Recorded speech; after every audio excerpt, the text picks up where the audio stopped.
Okay. It has been moved and seconded by the Ways and Means Committee as printed in the warrant with the following changes. At the end of the first sentence in 9.1, add the following. As of the time a petition is filed as set forth herein. Omit the last sentence of 9.1.2.1D. If an elected official consistently ignores or dismisses the concerns and needs of their constituents, it can lead to frustration and a desire to remove them from office through a recall. Please remove that. Omit section 9.1.2.1E in entirety. Broken promises, go away. At the end thereof, add the following. And in order to effectuate same, the town shall submit the article in the form of a home rule petition to the legislature for adoption for the town of Burlington. All this should have been sent to you, or it should be on the table at the back if you did not pick one up. Okay, Ms. Huntoon. Hello again. So this article, we'll talk about the article first and then explain the amendments and the purpose of them. So this article gives us a procedure for recall elections, for recalling any elected officials. The bulk of the language here is just setting forth the procedure and the grounds for recall. I have to say that the amount of feedback and collaboration I received on this one from so many of you was amazing. So I'm really excited about this because there are so many people who were involved in making this clear and making it make sense for Burlington. I am happy to answer any questions about procedure. The reason why we have the amendment is, again, there was a lot of input, and it was noted that the clarifying language in 9.1 was just helpful as far as explaining timing. And I did get a lot of feedback on the grounds as far as subjectivity, which is why we took out broken promises, because there were people who felt like that was something that should be left up to just a regular election. And the last sentence of 9.1.2, 1D, the failure to fulfill duties, the language taking out of that, the sentence at the end, also was a bit subjective. The final part of that amendment, the piece was by town council, just because this would have to be, a home rule petition would have to be approved by the legislature, because it does affect elected officials' terms. So that's what that is. So all of these they're not substantive so much as just clarifying and cleaning things up. And yeah, I think this is a safety net that we need. A lot of other towns have it. As far as when it gets used, I put together some examples in the backup. Most of the examples were unsuccessful. As I've said, when people have asked, I feel like this is a nuclear option. This is, if something really bad is happening, if we have, Mike Espejo decides to rob a bank, he gets to finish his term, as it stands right now. I mean, there you go. So corruption, embezzlement, all of these crazy things that thankfully we haven't seen, but in the event that we ever do, this allows us to behave as most people would like to behave and eliminate an official who's doing that from being in office and representing us and making decisions for the town. So very straightforward, hopefully not 2 hours worth of discussion. I'm hoping this is a bit less controversial as it's just something that we've been missing. And like I said, most towns in Massachusetts do have some version of this. So happy to answer any questions on this in the amended version. All right. I have an amendment from Mr. Rutfeld. Would you like to present your motion, please?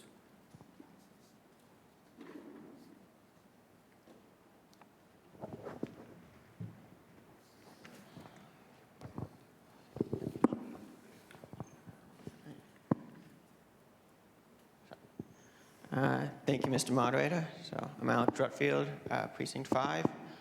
So I read through this, and I do think it's a pretty good article overall, but I was concerned that if we had a very close election, maybe like a couple hundred votes difference between the winner and the loser, then someone who supported the loser could dig through these reasons and just find some excuse they could argue fits one of those categories.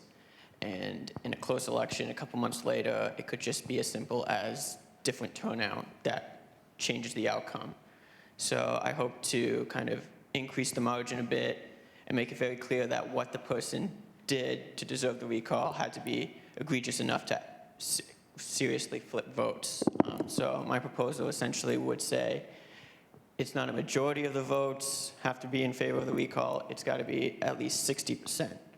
So I think this will, my belief is that this will help establish a good balance between making sure that once you're elected, you should be set for a while. But if you do something egregious, the voters can pull you out early. Okay, we have an amendment on the floor. Yeah, actually, I need a second.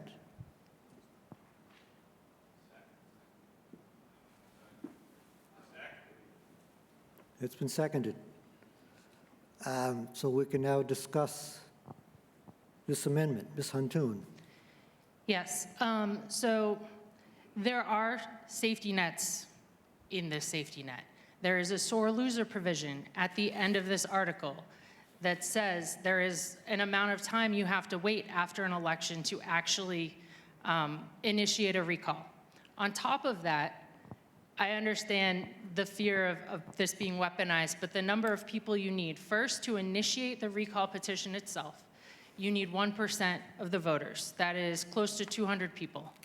And then that's just to get the petitions, right? So you've convinced 193 of your neighbors that someone's done something terrible and you need to recall them.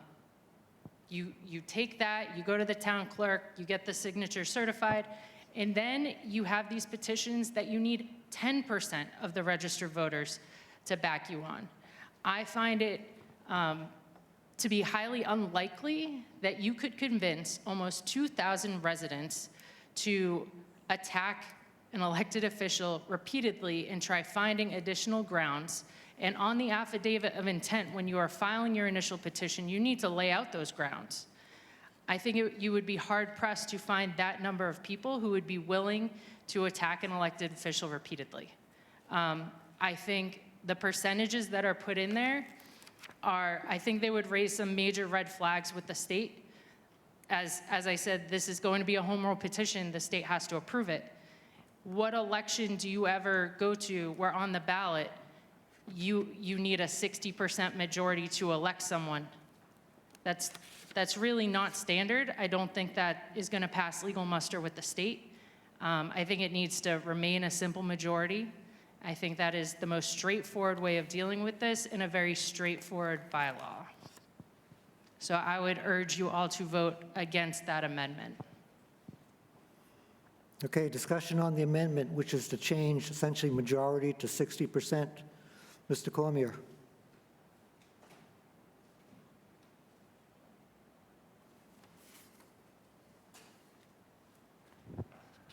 Thank you, Mr. Moderator. John Cormier, Precinct 6. I'm actually in favor of this amendment. There's a lot of other things in the article that I'm very uncomfortable with, and some of the wording and how this goes about, especially with the 1%. The 1% is an easy thing to wind up getting as far as to file and set this whole thing into motion.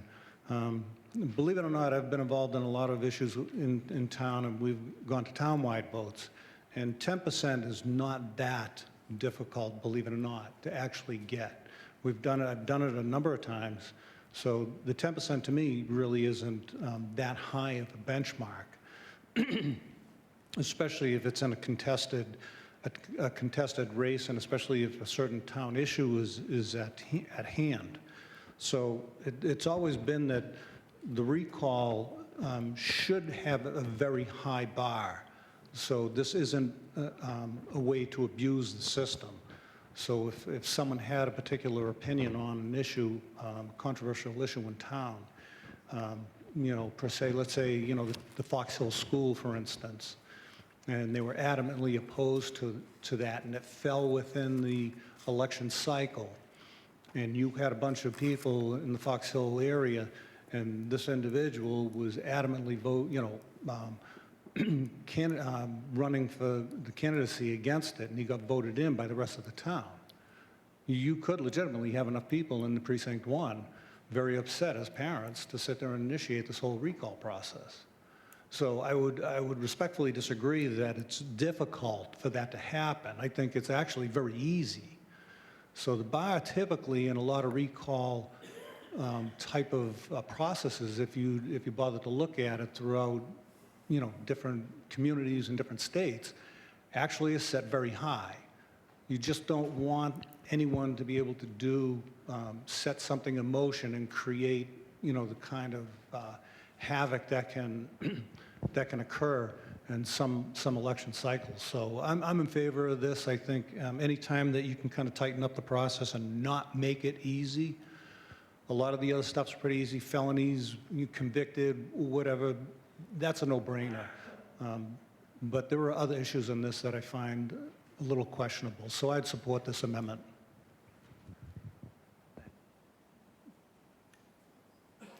Any other discussions on the amendment? Mr. Monaco, and then I'll get to you, Alex.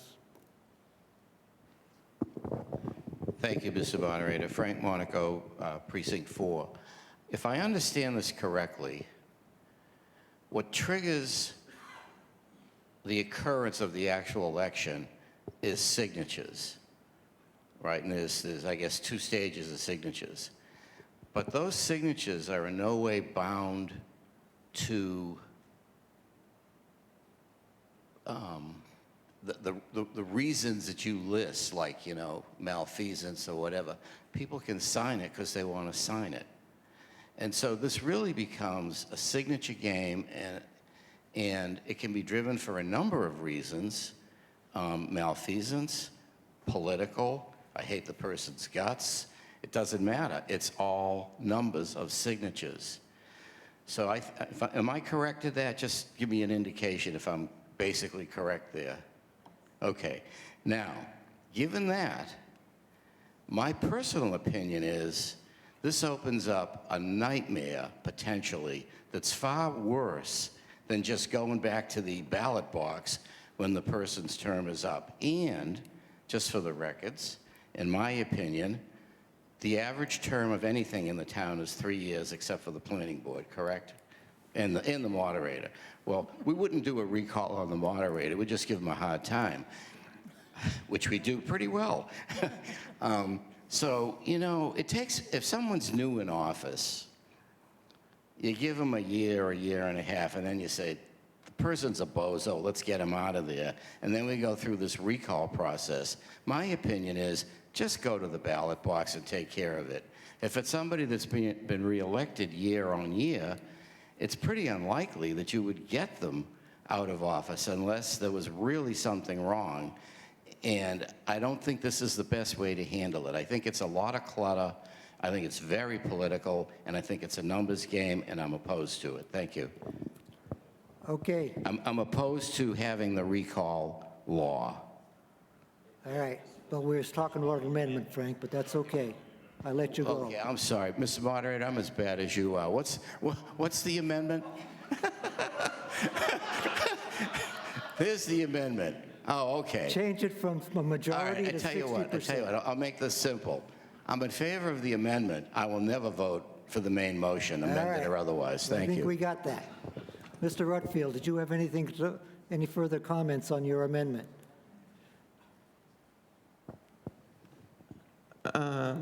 Thank you, Mr. Moderator. Again, Alex Rutfield, Precinct 5. Just quickly point out, I did reach out to Ms. Mead a couple days ago to make sure there were no red flags that she saw in terms of legal perspective. She can speak for herself, but it didn't sound like she found any. Obviously, we have no idea what the AG is going to say. I didn't get a chance to speak to her. That's a little tougher. Okay, anything further on the amendment to change majority to 60%? All those in favor of the amendment? Thank you. All those opposed? Okay, the amendment fails. Brings us back to the main motion. So let's discuss it. Mr. Murphy. Then I'll get to you, Monty. Thank you, Mr. Moderator. Chris Murphy, Precinct 5. So my question is, we've all been at this a long time in Burlington. Why now? Why is this suddenly a priority? Lots of other towns have this, so what? We've never had it. I'm kind of with Frank a little bit here that these, terms are not that long. I guess if we had a felon in our midst, okay, then yeah, I guess this could get enacted. But it just seems so far out there to me that here we are talking about another thing that if it never came up, I think we'd all be fine. I just don't see the big urgency of this. Ms. Antoon. So the question as to why now, because we've been at this a long time, I have not been at this a long time. This is my first term, and I have lived in Burlington for 5 years. I joined Bylaw Review Committee almost 3 years ago, and it has been really great seeing how the bylaws work, town government runs, and this just appeared to be a glaring absence from our bylaws. And like you said, we could go years. I question whether there's anyone in here who can think of an instance where they would have already initiated a recall and they were like, man, I really wish we had that. And hopefully it never gets used. But as you said, we could have a felon in there. You got to look at just the most egregious example, because I think that's what it would take to actually move a recall forward. And I'd also like to point out that not only is there a sore loser provision, but there's also, you can't continuously recall someone. You have to wait at least 12 months before recalling someone a second time, if that. And by then, based on our term lengths, I don't anticipate that being an issue. But why now is just because I was interested in it. A few people came up to me and asked me about it, and I can't speak to their reasons, but I think that having this in our bylaws can only help us. And I was in a position where I could write it and work with my committee to put it in a form to put before all of you. Go ahead.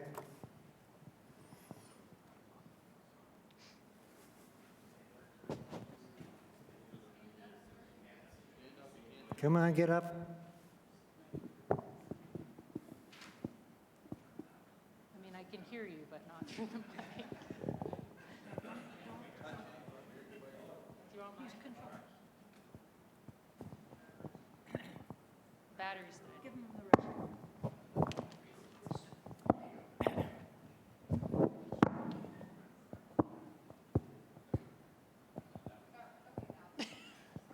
I'm so sorry. All right, there we go. Chris Murphy, Precinct 5. So I guess, why now?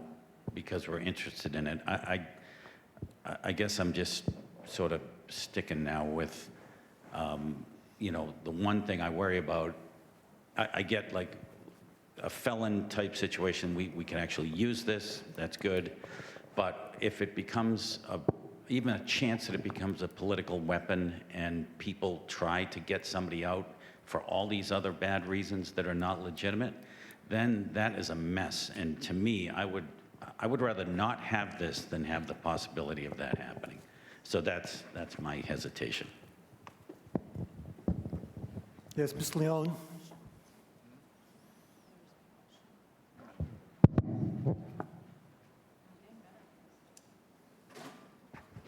Thank you, Mr. Moderator. Florence Leone, Precinct 1. I think the reason why this is coming up now is I was part of the committee to review the pros and cons for the town clerk. And one of the cons for an appointed position is that we had no vehicle to recall if the appointed clerk did not perform his or her duties. Thank you.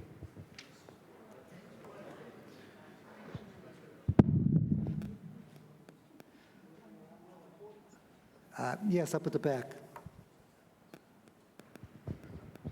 Thank you. You tired of hearing from me yet? Rich Yep. DeBona, Precinct 3. Question, is it only sufficient to be accused of one of these things, like any of the violations, misconduct, or whatever, or do you have to be found guilty? Ms. Antoon? It would be enough to just be accused. That's what you would put, if you were initiating it, that's what you would put on your affidavit. So an affidavit is a sworn statement. You'd be swearing that this is something that's happened. And you would use those grounds to convince other residents to sign off on it if they believed you and if they actually felt it was a problem. So no, there is no finding someone guilty because there could be instances of corruption that are not prosecuted that people within the town can see, or abuse of power. Microphone, please, Mr. DeBona. Sorry. Does the town take a liability if ultimately I'm found innocent, someone charged me for the wrong reasons? I think it needs to be a little bit stronger than, hey, I convinced so many people that I did something wrong, or that so-and-so did something wrong. I think the concept has merit. I think the approach needs some work. No offense. None taken. Mr. Webb. Then I'll get to Mr. Collins.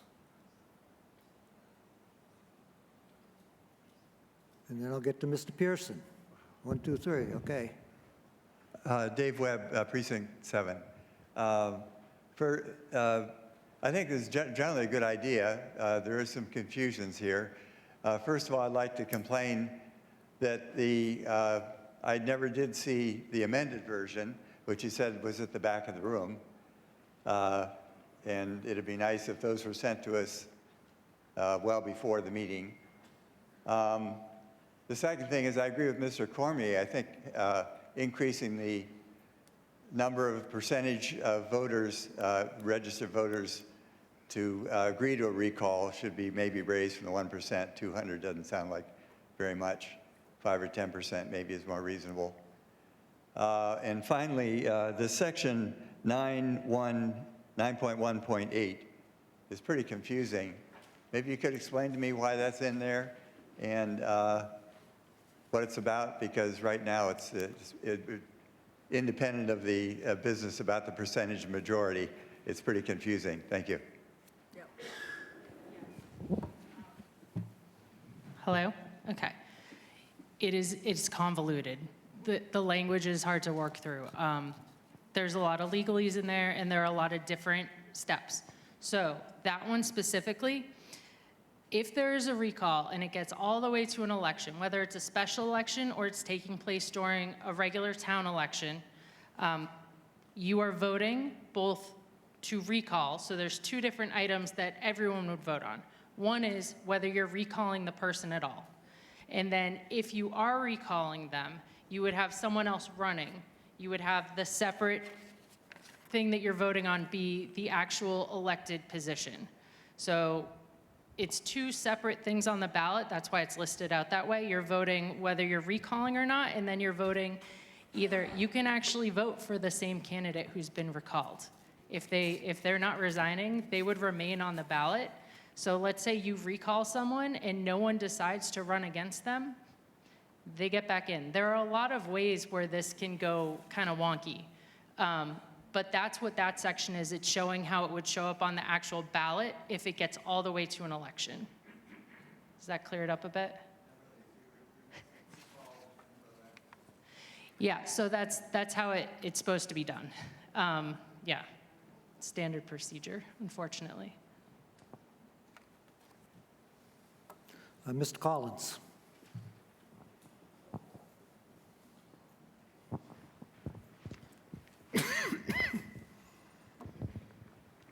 Dan Collins, Precinct 6. So you just mentioned standard procedure. I think I'm a little, I wish that your backup or maybe your presentation had included more of your research on how you got to the language and some of the provisions here, and like, are there neighboring towns that have similar language? Has recalls been successful or unsuccessful in the past nearby frequently with this language or that language? I'd like to know a little bit more about that. Yes, thank you for asking that. So I'm gonna use a term that I use a lot at work, and I am an attorney. We Frankenstein a lot of things, a lot of documents, secret in the legal profession. So if there is something that's been written before, a contract, a law, a bylaw, some kind of agreement that you're drafting, you look at other samples of it. You look at other places that have done it, and you work out that language. You cut and paste, you rework it to what you're trying to do. So that is where this has come from. The town of Andover actually did a whole study, and they had a booklet that I was working off of that had the recall bylaws set forward from at least 10 different towns. So I went through and I looked at those towns, somewhere nearby, I think North Reading, Wilmington, Billerica were all in there. So they all have these on the books, and that's where I pulled the language, because I could not just write this from nowhere. So that's where that came from. And I tried giving examples in the backup of places where recalls have taken place. There's actually a whole website where you can look up Massachusetts recalls, and it gives you the information. So it'll give you where it took place, when it took place, who was recalled, why they were recalled, and what the results were. And the majority of the ones I found, I looked back to ones back through 2017. A lot of them just did not work, and most of them stalled out with the signature process. They just couldn't get the support. So they didn't go through the steps to actually initiate, to finalize having a recall election, but these are just efforts that took place. So a lot of them were against people in school committee, just for, I think there was one where a woman was posting very outrageous comments about her students. There was one in Hopkinton that is not yet resolved against the select board because of how they treated someone on the police force for, I think they either suspended him or they fired him, and members of the town felt that that was unfair and that they were overstepping by doing that, but that didn't go anywhere. So as you can see, it's not easy to do a recall, but the procedures are there if there is something that calls for it. But that is where I got the language, that is where the examples come from, so it's not just out of thin air. I Frankensteined it.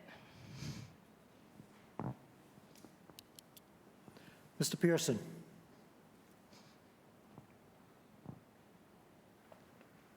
Thank you. Monty Pearson, Precinct 3. I've been reading the Metro section of the Boston Globe for many decades and have followed recall campaigns in other towns.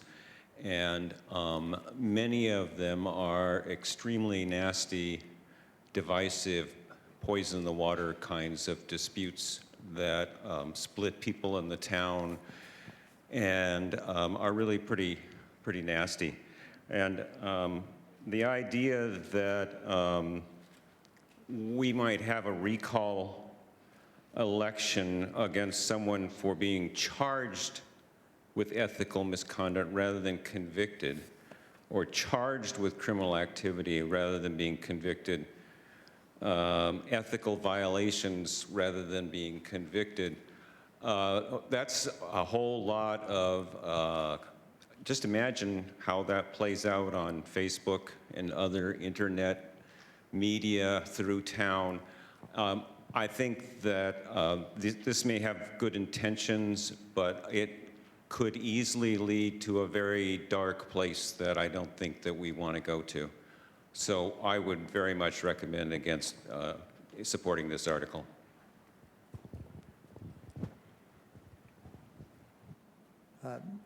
Ms. Asher, then I'll get to Ms. Byer and, yes, Mr. Van Camp.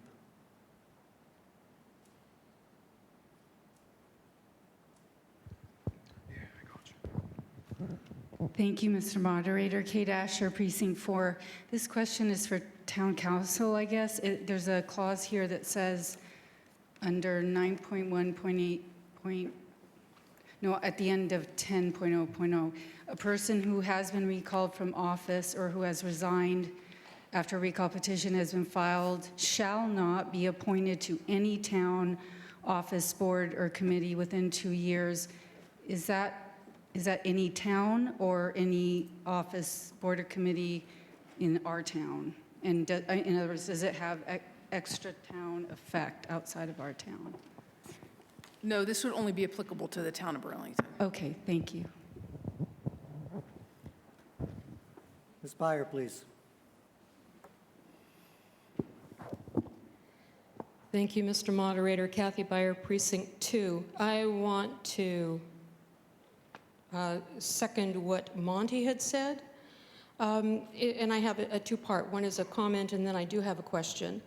The grounds for recall, the 9.1.2 through, yeah, all right. So the first three of these, ethical violations, ethical misconduct, and criminal activity, all have legal recourse that it's easy enough to go and just make an accusation and start conspiracy theorists and trash somebody's reputation online with social media now with no repercussions for anybody who starts that. And yes, you can, once you start that going, you can go out, you can get those signatures. And the failure to fulfill duties, not showing up for the job that you were elected for, I think that, yes, you wait till the next election and you vote that person out of office because they're not doing their job, and it will be very clear they're not showing up to do their job. And so, Monty, I'm with you on this. And then my question is, this apparently would then force the town, if you get the signatures, there's going to be a special election.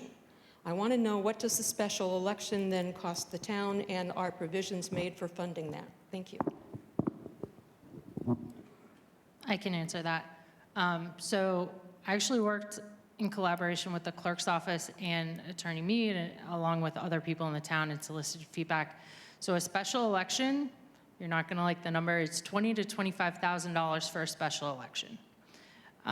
Ideally, timing-wise, something like this would take place close to an election that's already going to be held, in which case you're not looking at that cost. But yes, if it is happening outside of the window approaching a regular election, that is the cost, as I've been told.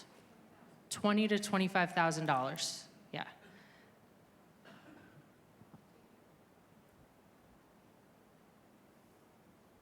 Ms. Walensky.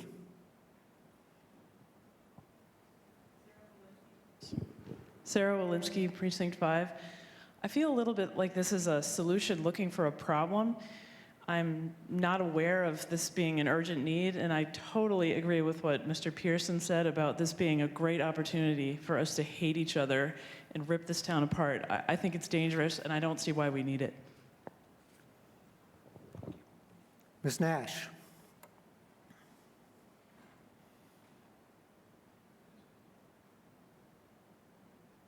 Mildred Nash, Precinct 3. For those of you who haven't been here as long as at least two other people I can think of, Jack Kelly and Pat Angelo, we were around in the 70s when we had a treasurer who was helping himself to a bit too much of the money. And the interesting thing is that we didn't have a recall petition. We didn't think about a recall petition. We just saw he was in trouble with the law, as has already been said. And it was very embarrassing because people in town know each other. The family was humiliated. He retired in disgrace.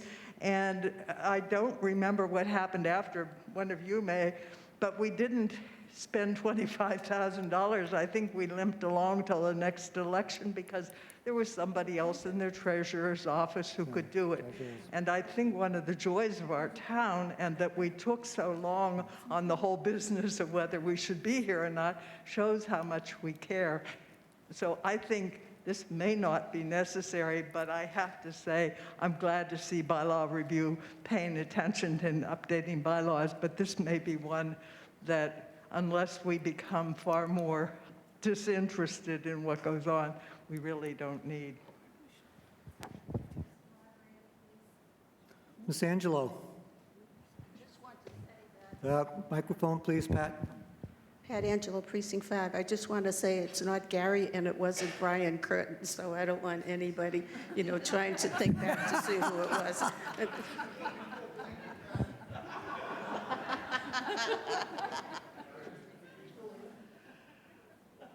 Mr. Campbell. Chris Campbell, Precinct 1. So I'm in favor of this because we should have better government and want better government. I would like to propose 2 amendments to this. One for 9.1.2, raising it from 1% to 3% to initiate this, so then we're getting more people. And then 9.1.4, raising it from 10% to 15%, and then changing it to registered voters in each precinct. So we're getting 15% from each precinct. So if we're going to do a town-wide, all the precincts are involved and not one precinct.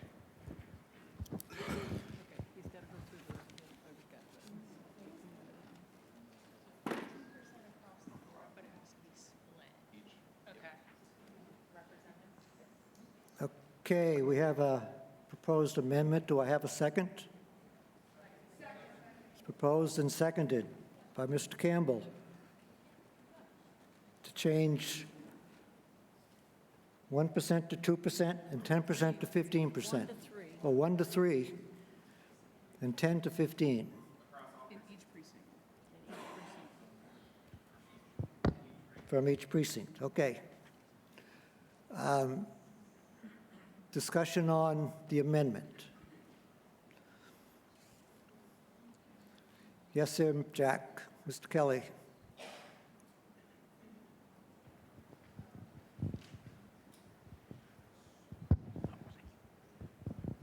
Jack Kelly, Precinct 7.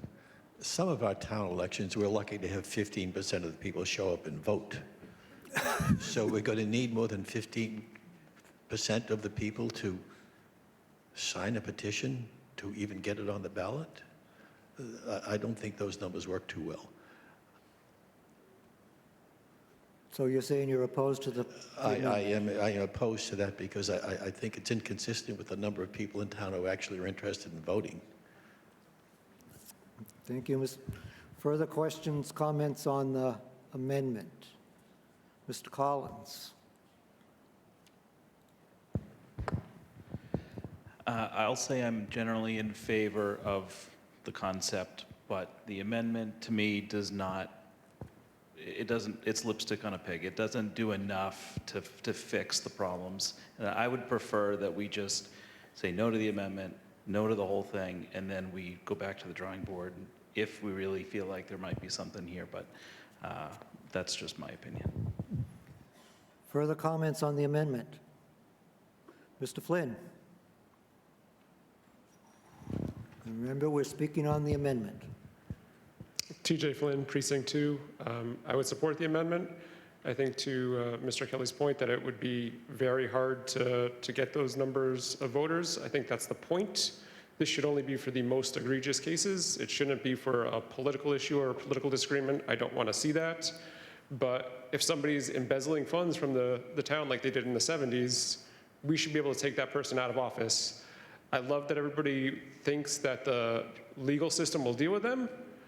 I can't speak to the Massachusetts legal system, but if they're committing federal crimes, you're lucky if you get that person prosecuted within 3 years. So maybe we could wait for them to be elected out, but I think we should have a method to pull that person from office if it is something egregious like embezzling funds from the town, not from a political issue. So this should be difficult. It should be hard. Having an amendment to make it more difficult, I would support. Thank you. Thank you, Mr. Flynn. Further comments on the amendment? Seeing none, let's put that to a vote. All those in favor of the amendment, please raise your hand. All those opposed? People are making it hard on me. Okay, we're going to have a standing count again. All those in favor of the amendment, please stand.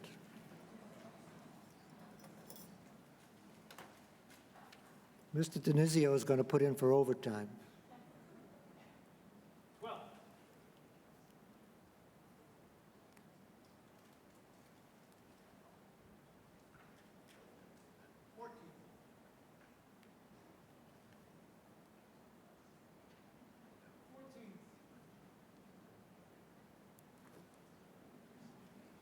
All those opposed, please stand.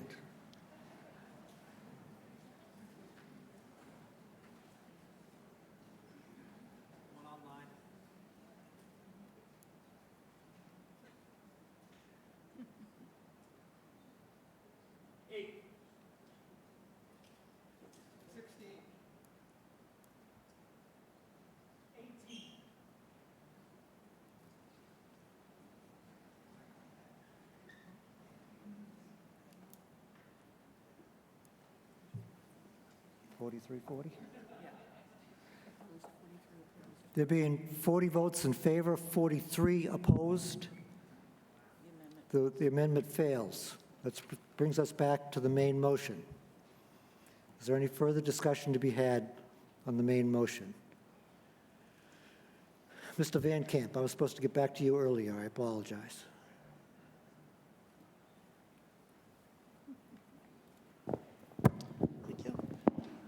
Dave Van Camp, Precinct 7.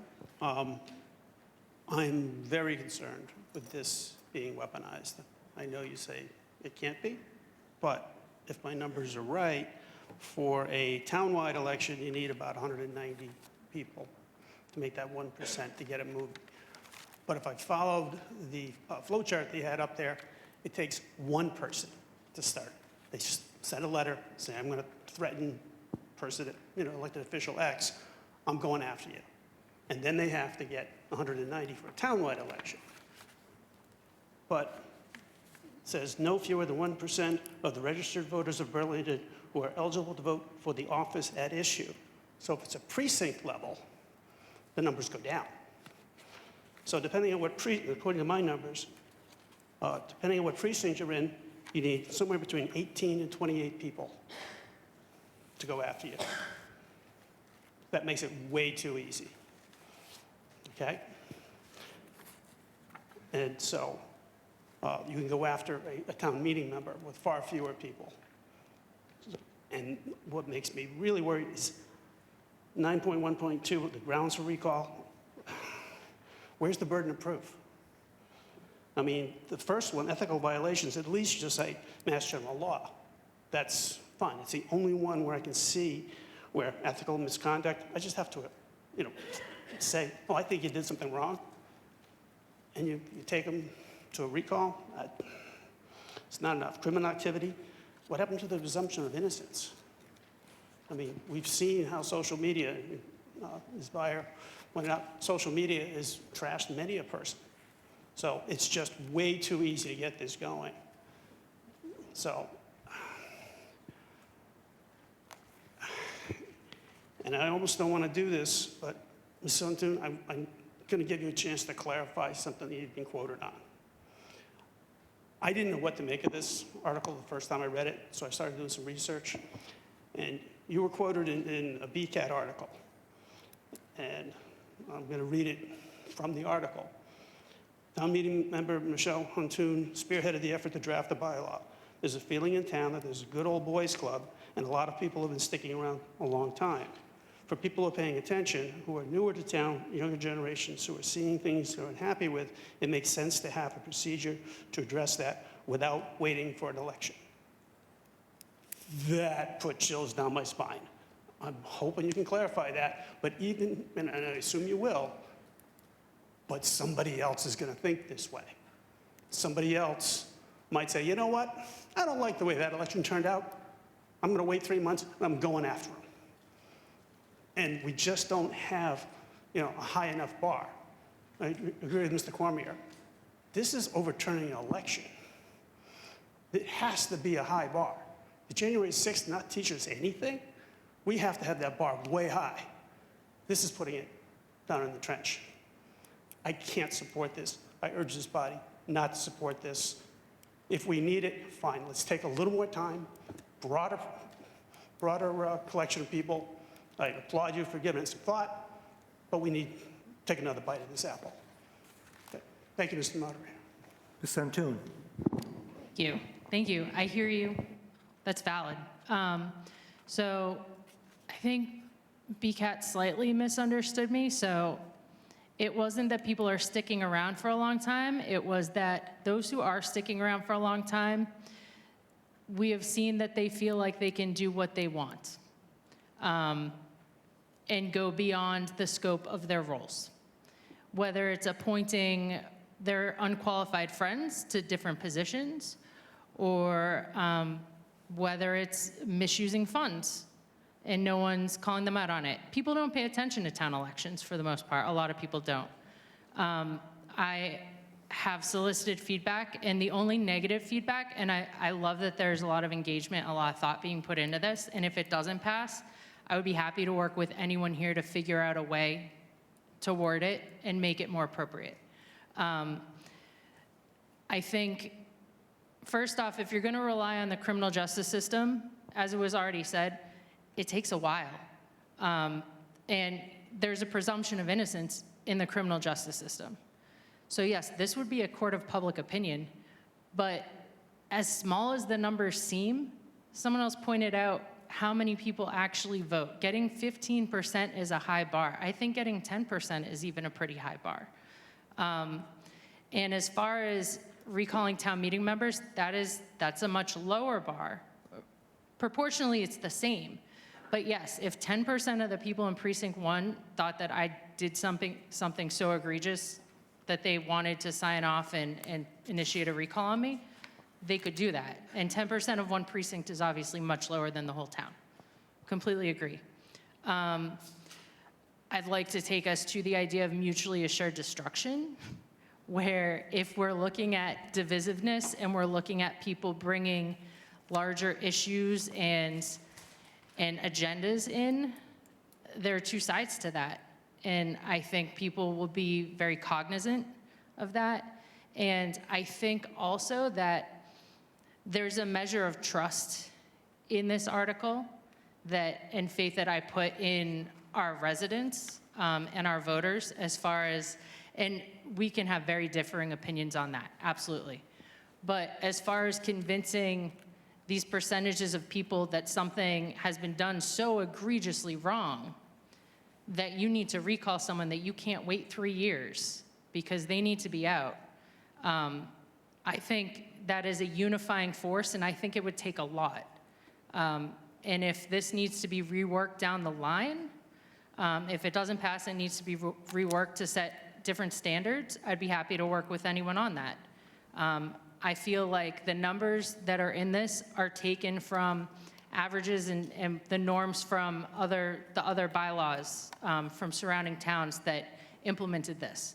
So they're not arbitrary. They are coming from systems that have been put in place elsewhere. But I do understand where you're coming from, and I think that's a decision that everyone has to make on their own as to whether they feel the same way or if they want to support this because they feel like it is a measure that should be put in place because people who may, feel like they are untouchable because they've been in their offices for such a long time and people aren't paying attention to what they're doing. I think it's important to have this check on them, and I think it will encourage more transparency and accountability. But that's my opinion, and you're more than entitled to yours.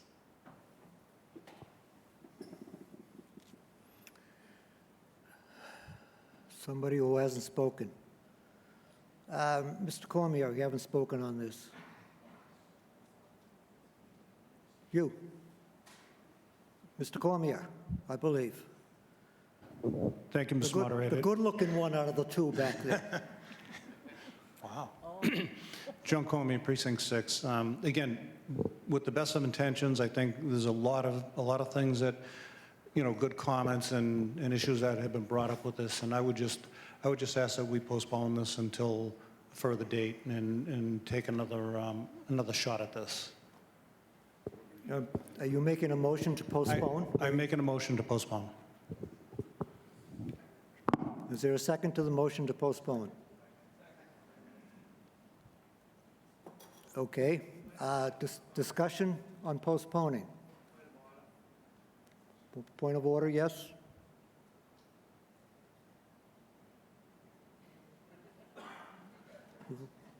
We've got an old elder gentleman Hello? running the mics. You've got to give him time to get up and Thank you, down. thank you. Thank you, Mr. Moderator. Frank Monaco, Precinct 4. I just want to make sure I understand something here. What is the effect of the difference between defeating this and postponing it? If we defeat it, it can just come back anyway. And if you postpone it, it's going to come back. And I believe we can't postpone to a time certain. So just clarify what's going on here. Thank you. There's no difference. Essentially, it's the same. The article can come back whenever, whether we postpone it or defeat it, same thing.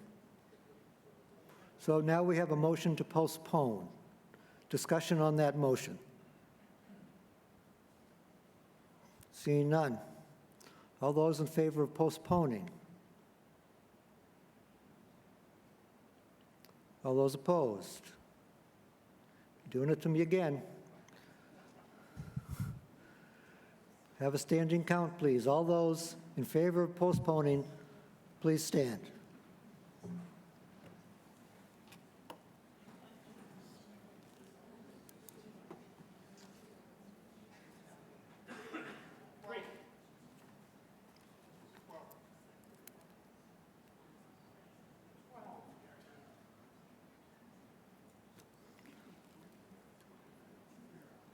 Thank you. All those against postponing, please stand. Now, why didn't you all raise your hands before? One online.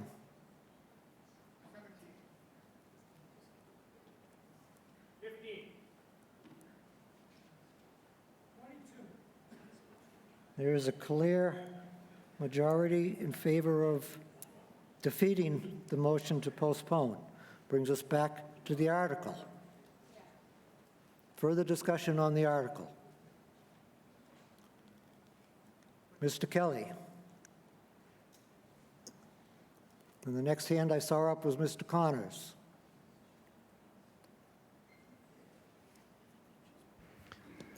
I look at this as kind of like an insurance policy. You can choose to get it if you want. You don't have to get it. If you need it, you're glad you have it. If you think you need it and you read the fine print, you might decide you don't want it. But a lot of people choose not to be insured.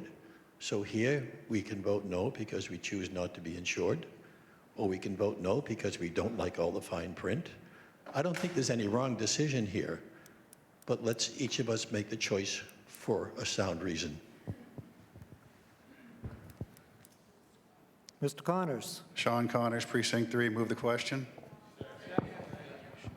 Okay, the question has been moved. All those in favor of moving the question?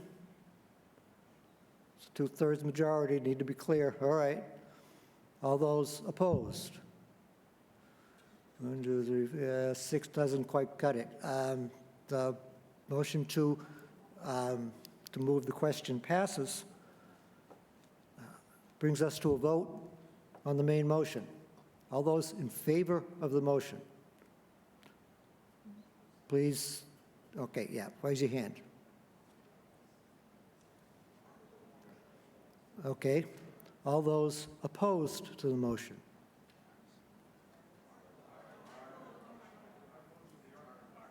Article, motion, take a pick. It was moved and seconded, it's a motion. It's clearly a majority in the negative, and Article 12 fails. Excuse me, Article 11 fails. There is a motion to adjourn on the floor. All those in favor? Opposed? We're done. Monday. We're done until Monday. Monday at 7 o'clock.